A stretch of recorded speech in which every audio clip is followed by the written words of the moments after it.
और दोस्तों, आप सबों का हार्दिक स्वागत है आपका प्यारा channel A to Z study point पर। आज हम समास पहचानने की ट्रिक को बताएंगे। तो आप जान रहे हैं समास के बारे में भी पढ़े होंगे।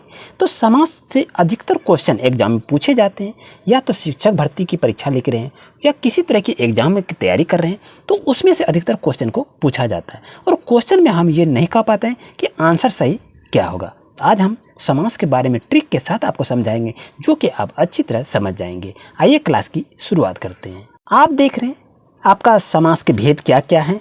द्वंद्व समास होते हैं, द्विगु समास होते हैं, अव्ययी भाव समास होते हैं, बहुब्रीहि समास होते हैं, कर्मधारय समास होते हैं और तत्पुरुष समास होते हैं। इतनी बात याद है।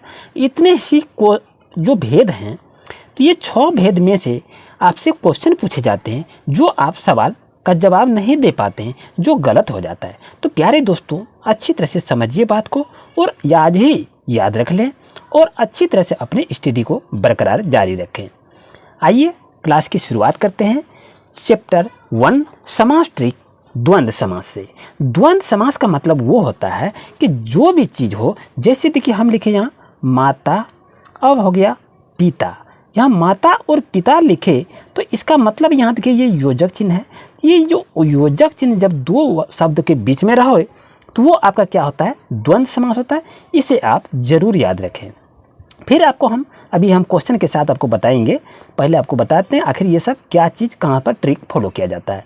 आप है द्विगु समास। द्विगु समास में यदि संख्यावाचक रहे 1, 2, 3 रहे तो ये भी आपका क्या होता है, द्विगु समास के पकड़ने का ट्रिक है।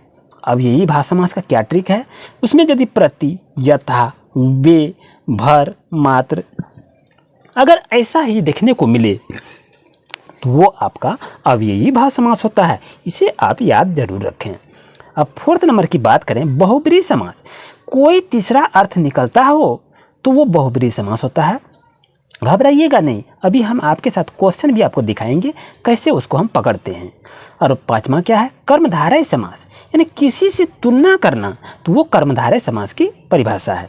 ये छोटा छोटा सा ट्रिक हम बनाए हैं जो आपको बता रहे हैं, तो इसी को ही याद रखें। और इसके साथ अभी देखिएगा, आप एक देखते ही आप आंसर को बता देंगे तुरंत।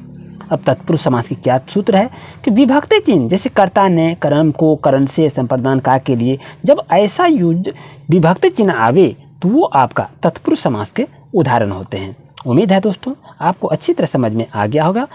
आइए चलते हैं, अब कुछ क्वेश्चन आंसर के साथ आपके साथ शेयर करते हैं और आपके साथ डिस्कस करते हैं। आप कमेंट जरूर करें आज का क्लास आपके लिए कैसा रहा।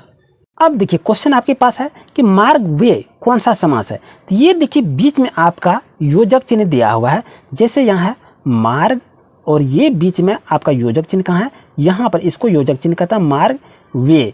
यदि आपके पास ये योजक चिन्ह रहे तो वो आपका द्वंद्व समास होता है। ये ऑप्शन नंबर डी आपके लिए सही रहेगा। उम्मीद है आपको अच्छी तरह समझ में आ गया होगा। आप चलते हैं क्वेश्चन नंबर नेक्स्ट पर, जो बहुत ही अच्छी तरह से बताएंगे, जो आप अभी तुरंत समझ जाएंगे। नेक्स्ट क्वेश्चन आपके पास आ गया है कि नीलकंठ में कौन सा समास है। अब तो हम घबरा गए, ये तत्पुरुष होगा, कर्मधारय होगा, अव्ययी भाव होगा या द्वंद्व होगा। ये तो घबराने की बात नहीं है। अभी हम तत्पुरुष, कर्मधारय और अव्ययी भाव, द्वंद्व सबका हम परिभाषा बताए ट्रिक पकड़ने के लिए। तो इसमें हम क्या करेंगे, नीलकंठ यानी कंठ है, यानी नीला है कंठ, किसका है, तो कर्मधारय का। तो ये आपका क्या है, किसी का तुलना क्या कैसा है, नील के समान कंठ है, नीला कंठ है, तो वो आपका कर्मधारय समास में आता है। अब देखते हैं क्वेश्चन यहाँ के इधर उधर कौन सा समास है। तो ये बीच में देखिए हाइफन का चिन्ह लगा हुआ है। तो हाइफन का यदि चिन्ह में योजक का चिन्ह है तो वो क्या होगा, आपका द्वंद्व समास होगा। तो इस तरह इधर उधर यानी उल्टा, इधर का क्या उल्टा उधर होता है, अपना पराया, इधर उधर। ये क्या है, योजक चिन्ह जिसमें ये रहे, योजक चिन्ह इसको कहता है।